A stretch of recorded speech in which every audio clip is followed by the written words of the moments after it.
পশ্চিমবঙ্গের দ্বিতীয় বৃহত্তম মেলা আমাদের হাবড়া অশোকনগরের বাণীপুর লোক উৎসব। মেলাটা শুরু হয়েছে জানুয়ারির 3 তারিখ থেকে আর শেষ হতে চলেছে জানুয়ারির 11 তারিখ। আমি কালকে গেছিলাম মেলাটা ঘুরতে।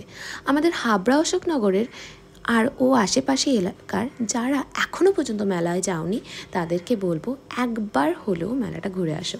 মেলাটার একটা বিশেষত্ব আছে, সেটা হলো মেলাটা এত বড় আর মেলাতে পাওয়া যায় না এমন কোনো জিনিস নেই। যারা আমার মতো সাজুগুজু করতে খুব ভালোবাসো তারা এই মেলাতে গেলে খুব খুশি হবে, কারণ এই মেলাতে পাওয়া যায় না এমন কোনো জিনিস নেই।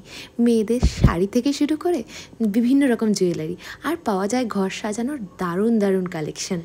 পেয়ে যাবে বিভিন্ন রকম ফার্নিচার, বাচ্চাদের জন্য নানান রকম খেলনা, আর খাওয়ার দাওয়ারের তো কোনো অভাব নেই।